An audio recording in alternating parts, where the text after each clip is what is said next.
So what we do then is we kind of teach our quarterbacks like, hey, this is what the first read would look like. And so some of these are practice clips, some of these are game clips. We don't always want to show them perfect clips. These are going to be incompletions. Like this first clip, the quarterback's drop's not going to be quite right. I think that's really beneficial for those guys to see too. Sometimes you want to see them do it right. Sometimes you want to see them to do it wrong. So maybe that guy in the future doesn't make that same wrong mistake. So in this clip right here, our quarterback is going to get his eyes to the field. So all these stoplight combinations, again, top of the playbook is going to have that stoplight little picture.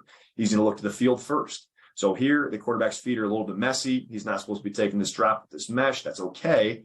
But he's going to anchor his third step in the ground and the ball's going to come out. So here you see he takes the hitch. This ends up being a little bit late, but we get middle closed man defense. He ends up throwing this big box fade. Great.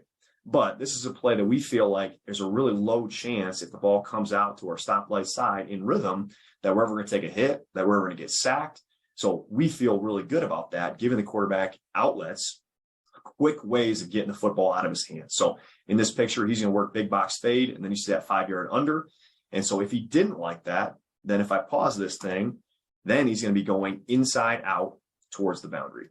And so we can practice this, whether it's routes on air, everything that we do is part of this same rhythm. So if we're throwing big box fades that day, well, okay, we're going to do it as part of the exit progression. If we're throwing unders, it's going to be part of the exit progression. If we're throwing an inside read, it's going to be part of the exit progression. Quarterback's eyes are going to go to the field first. He's going to get to the top of his drop, hitch his eyes to the boundary, and then we're delivering that ball. So we just wanted to over and over and over have that muscle memory. So that's just one example of us going to our first read if we're calling this play. So we want to show them other examples of it. And so within this cut up too, there's going to be different coverages. This is spring ball from a year ago. So, there's also mistakes that get made on both sides of the ball. It's not perfect. That's okay. But using this clip, quarterback now sees a variation of Tampa, even though the safety's not up the hash, it's okay. Half field safety, middle run through player. So he's going this direction first. We get Tampa. No, he's not going to throw a big box fade at a 5-yard under into Tampa. But we want him to look that way no matter what. We feel like that's going to help secure the reactions that we want away from where he looks initially. It's only going to get his buddies open. And the other thing you'll notice from that initial picture going to this actual clip is that there's a bunch of different reads that go into this route. So for instance, this inside read versus quarters, he's going to flatten, versus man, he's going to flatten, versus Tampa, he can wrap, versus country cover threes, he's staying a 4-vert landmark. There's all these specifics, and we want the quarterback to look away from this guy that has this toolbox of decisions based on coverage. And we feel like that times up from a timing mechanism, but it also kind of helps him not have to worry about what's my buddy doing.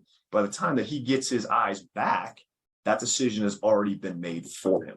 So in this clip, quarterback is going to get to the top of his drop, and you see how it's really, really instantaneous that he's looking left initially, no matter what.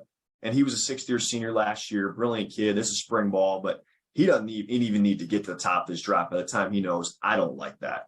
Initially, as soon as he sees Tampa, he's off it. His eyes are back into the boundary, and then he's going to go 1 to 2 in that order. Okay, so this is a picture against Tampa. Great. We find a zone window against the landmark dropper.